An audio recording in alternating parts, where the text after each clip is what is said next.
Hello everyone, welcome back to Relax with Animal Facts. I am Steph Wolf, and today I am going to be learning with you about our furry, scaly, or possibly even slimy friends. And in today's case, it is definitely going to be a furry friend of ours because we are covering the oh so wonderful Aardwolf. This, of course, is a very special listener episode dedicated to Carol, Blanca, and Kelsey. Thank you so much for writing into the show, and I hope you enjoy your very own episode. If you would like to have your very own podcast episode and learn about an animal that you like, you can be sure to go to relaxwithanimalfacts.com and go to the animal request section. If you want to reach out to me for any other reason, you can also send me an email at relaxwithanimalfacts@gmail.com. You guys have probably already noticed that my nose is a bit stuffed up. I'm getting over a sickness right now, and it's always my nose and congestion that is the last to leave. I just didn't want to leave you without an episode this week, so we're going to power through and learn about a really cool creature in the meantime. If you would like to support me and my mission in helping you relax with animal facts, along with getting all kinds of extra content and being able to vote on new episodes once a month, you can go to patreon.com/relaxwithanimalfacts. There are already so many of you there supporting the show, and I am so grateful.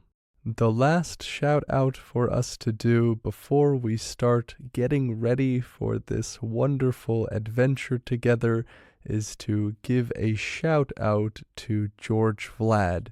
It is his audio work that we use in the show to help us travel to all of the different places in the world.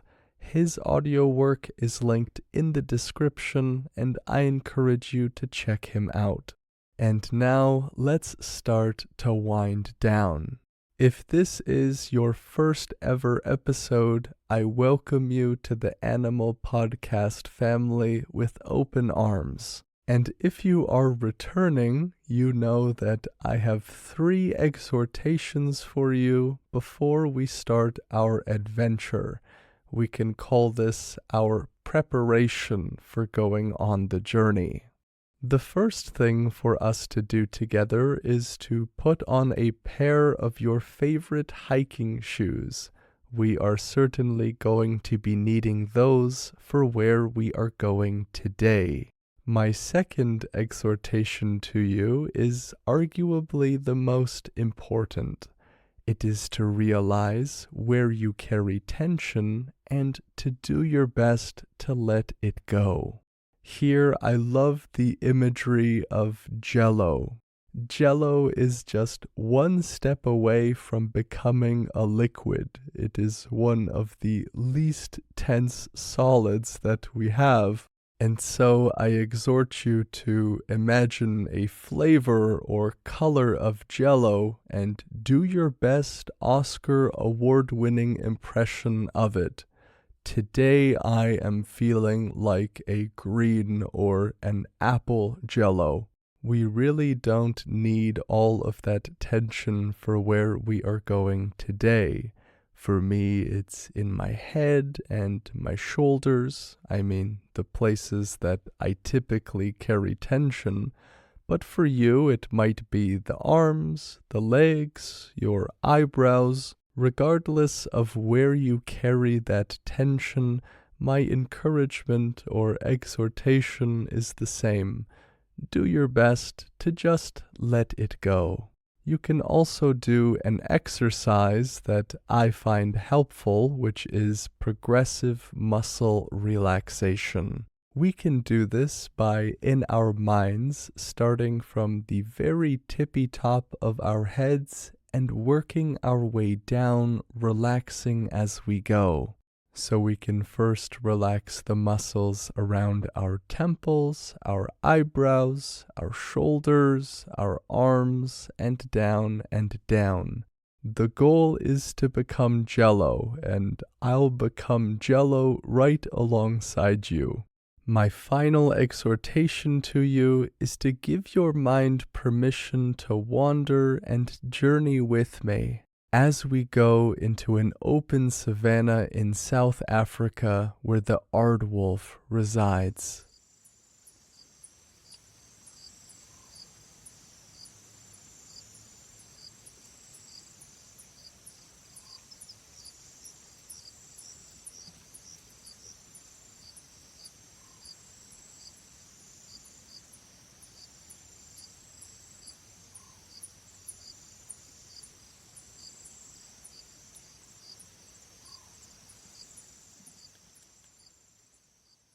We have been to the continent of Africa so many times together.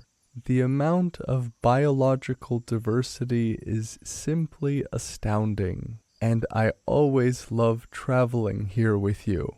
And because we have so many amazing furry, scaly, and slimy friends here, it also gives us a remarkable soundscape, a natural orchestra that is always going and sounds unlike anything I've heard as a Canadian. It almost feels like the animals here are a bit busier with their singing routines. The crickets at night or the birds during the day. The ambiance is breathtaking, and we are here for a creature that is breathtaking, the Aardwolf.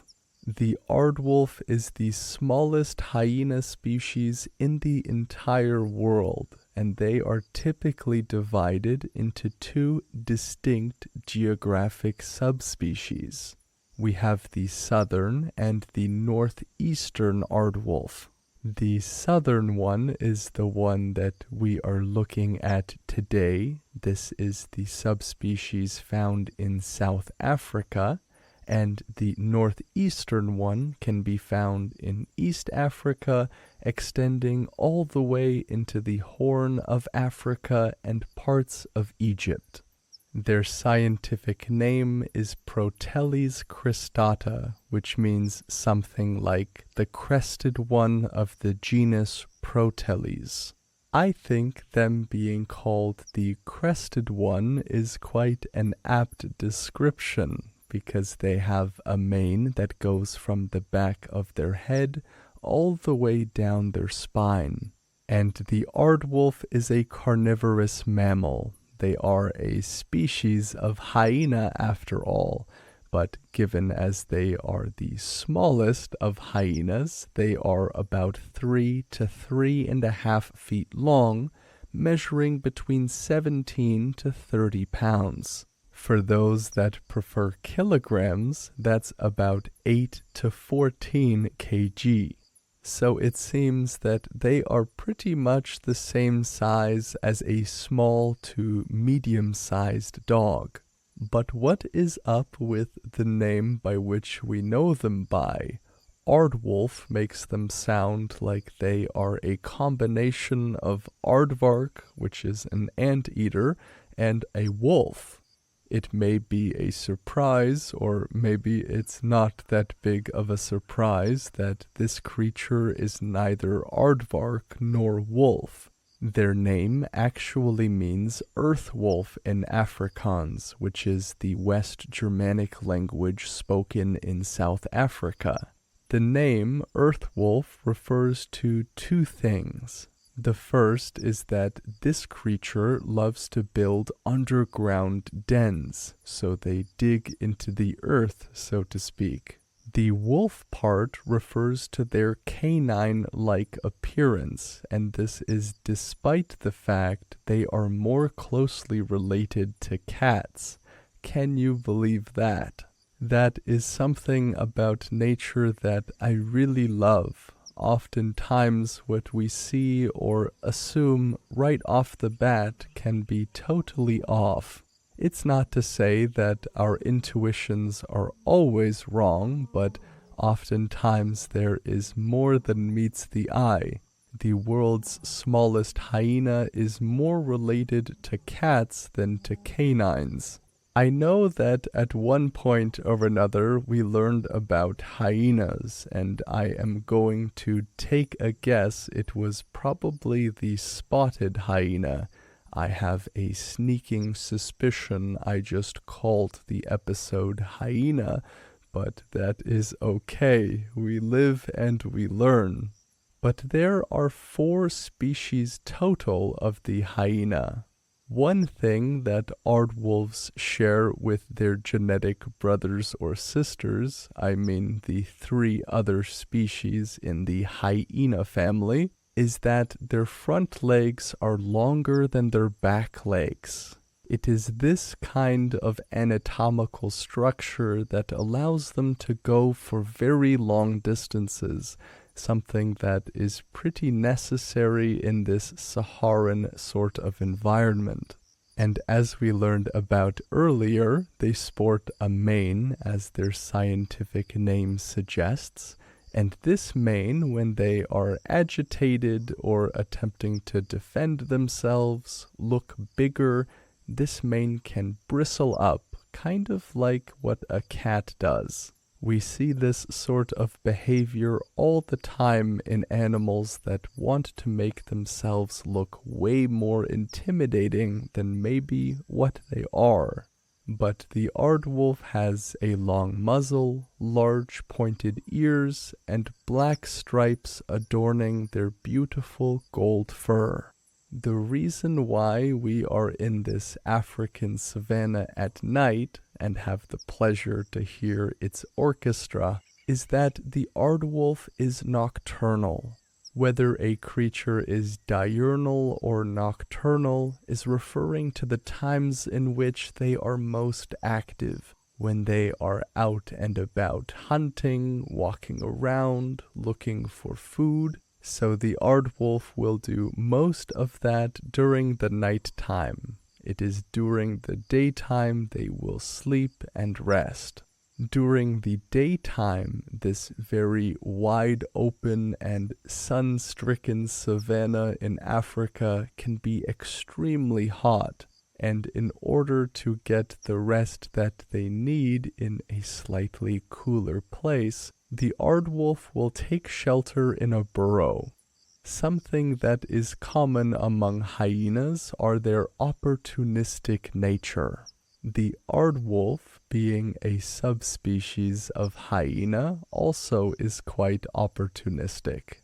Instead of taking plenty of time and taking plenty of their energy to dig burrows themselves, they will often find already dug out burrows that they will dig out some more. Sometimes the creatures that make these burrows are a bit smaller than them, and so they will get to work in applying some renovations, raising the roof, so to speak, widening the walls. So while they might not dig the whole burrows themselves from scratch, they will certainly have to do some renovating. Unless, of course, they find another empty burrow already dug out by a previous hyena. On the previous hyena episode, we would have learned that the hyena is typically carnivorous. They are typically painted as opportunistic carnivores, but the aardwolf prefers insects to large prey. During the cooler night times, the aardwolf will come out of their den and go out in search of termite mounds. And this is where they really do start to sound like aardvarks. They will go around with their long, sticky tongues and lapping up termites wherever they can find them. And they won't just have 1 or 2 or 3, they can have up to thousands, sometimes hundreds of thousands. Some estimates go up all the way to up to 300,000 termites per night. That is a pretty busy animal. An interesting behavior of the aardwolf is that they won't go into the termite mounds and just dig up as much as they can. It's a behavior that wouldn't seem out of this world. They see termites pouring out of a mound, so dig for more. But the aardwolf seems something of a conservationist. They don't dig up or attempt to destroy termite mounds because, in the end, they love the constant flow of food. And I suppose they really don't have a reason to destroy those termite mounds in the first place. If they are able to eat up to 300,000 in a single night, they are getting enough. So this vacuuming of the surface of the savannah seems to work a-okay for the aardwolf. Another really cool fact about the aardwolf in regard to termites is that termites, like most other animals, will have their own defense mechanisms, the primary of which are the chemical defenses of soldier termites. These are the soldier termites that have the role of guarding the nest. They have specialized exocrine glands that produce a vast array of chemicals to keep predators away. But the aardwolf doesn't much care, and for one very specific reason. They have a special genetic trait that allows them to withstand the insect's noxious secretions. So our furry friend is really adapted to their lifestyle. They can eat as many termites as they want, and they don't care about their special defense mechanisms, because they have a special defense mechanism of their own. But let's not forget that aardwolves are prey animals themselves. They are both predator and prey. They are not something of an apex predator that is unchallenged in this hierarchy. Their main predators are creatures like leopards, lions, spotted hyenas that I believe we have covered previously, and black-backed jackals can often go for their cubs. Black-backed jackals are also a great animal to cover in a future episode.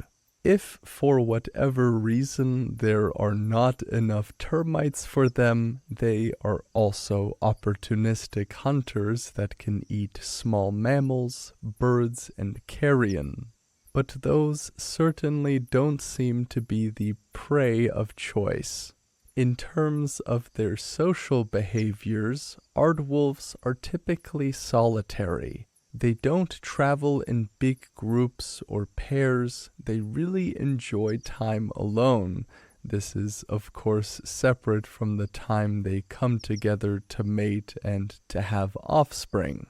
Aardwolves will develop those pair bonds mostly during mating season, and females will have a gestation period of about 90 days, so around 3 months.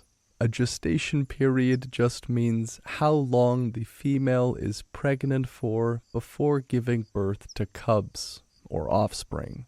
In terms of the aardwolf, they can have from between 1 to 4 cubs. That is typically, I'm sure 1 or 2 has had 5 or maybe even 6. Who knows? The babies or cubs are born with their eyes closed, and the cubs are completely dependent on their moms. The nursing period will last about 4 months, and when they are around 6 weeks of age, that is when the aardwolf cubs will start to emerge from their dens. When they are only 1 year old, both the male and the female cubs, or now adult aardwolves, will leave their mother and establish their own territories. Just to put that into some perspective, the average lifespan of this creature is around 7 years, so they will spend 1 year at home and the other, on average, 6 years on their own.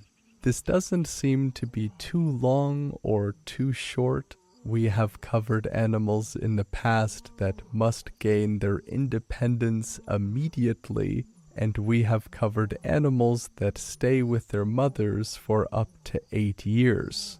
A year for the Aardwolf doesn't sound too out of the question. Sometimes we learn things about animals that really distinguish them from all the other ones, even sometimes from other members of the same family or subfamily. The main unique thing about the Aardwolf so far is that they have sort of put aside hunting in a carnivorous way. As we learned before, they certainly can and will hunt smaller mammals if they have to, or they feel a shortage. But a hyena that prefers insects over anything else as the main staple of their diet is really cool. I think so far this is my favorite fact about the Aardwolf. You can tell me what yours is. One other difference between the Aardwolf and the other hyena species are the frequency and kinds of vocalizations. When people think about hyenas, they typically think of that laughing sort of vocalization. It's what has been made very famous in popular films, particularly animated films. The Aardwolf is most certainly the shyest of its cousins.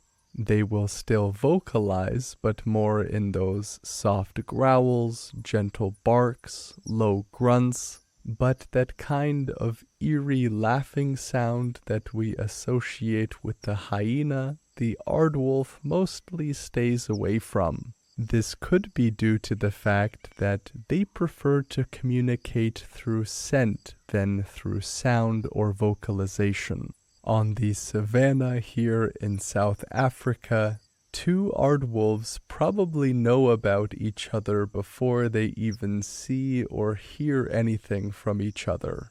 That is because they will mark grasses, shrubs, small plants, all kinds of vegetation with the secretions that they produce. The Aardwolf actually has a specialized scent gland that they use just for this purpose. It helps them communicate certain things to one another, maybe their territory or their range, where they are in terms of reproduction, the things they have been doing recently, but this often isn't the sort of very friendly, neighborly communication. It's more of a warning than anything else. I always find the difference in the modes of communication between animals to be remarkable. If their language doesn't have syntax or grammar, they will find one way or another to communicate with each other. For their purposes, they don't need the sophisticated level of language that you and I use. They need to delineate territory, let others know if they are single or not, but that is pretty much it. And now, let us move to the portion of the show in which I can communicate with you guys. What we most often do is read one review from Apple Podcasts and one comment from Spotify, but today I couldn't actually find any new reviews. I'm not sure if maybe the resource I am using hasn't refreshed. The thing is, I only have access to the Canadian Apple Podcasts version, so I have to rely on some external or third-party stuff that collects reviews from all around the world. The USA, Australia, the UK, And it's possible that this resource simply hasn't refreshed yet. So if that's the case, that's too bad. But maybe there just aren't any new reviews. So if you are listening and you would like to have your feedback and stuff read on the show, be sure to subscribe on the Apple Podcast app and leave a review on Apple Podcasts so we can read it together. On the Spotify side, Emily left a comment on the Indri and Step Wolf episode. I totally forgot we did that episode, Step Wolf, Steph Wolf. That's pretty cool. But Emily says something that I hope somebody could clarify. Maybe Emily, you could clarify later, but Emily says, I love your podcast. That part, I think, is fair enough. Thank you, Emily. But Emily also says, it's so skibbity. Skibbity. If somebody could define that for me or maybe send me down a rabbit trail, I am going to assume that if Emily loves the podcast, it's a good thing. But if someone in real life said, hey, you're so skibbity, I don't know what I would think. Maybe like happy-go-lucky or something like that. So thank you, Emily, for leaving that comment, even though 50% is in hieroglyphics for me. Remember, guys, I am somebody that tucks their t-shirt into their jeans, so have mercy. If you are listening on the Spotify, make sure you are following the show and leaving comments wherever is all fair game. It can be on an old episode, a new episode. I see the comments as they come. You can tell me the favorite facts of what you learned on that episode, maybe an animal you're interested in, your own pets, whatever you want. You can also ask me questions that I can answer on the show. If you would like to support me and my mission to help you relax with animal facts, you can go to patreon.com/relaxwithanimalfacts. It is there where you can get extended versions of episodes, including this one, intro-free versions, and also 2 bonus episodes a month. Heck, you can even vote on new episodes once a month too. So I hope to see you there. A last big shout out to George Vlad. It is his audio work that has allowed us to travel to this African savannah. His work is linked in the description. What a wonderful animal we have learned about today. Neither an aardvark nor a wolf, but kind of. Well, they are qualitatively or actually not those things, but to me, they are aardvarks in the sense that they love to lap up insects on the savanna floor, and they do look canine-ish, so aardwolves are a fine name for me. If there is another animal that you are interested in learning about, be sure to head to relaxwithanimalfacts.com and click on the Animal Request tab. If you want to reach out to me, Steph Wolf, for any other reason, you can send me an email at relaxwithanimalfacts@gmail.com. Thank you so much for joining me on this adventure. I am so grateful for your listenership and your support, and I hope you will join me on the next episode with the next animal. Take care.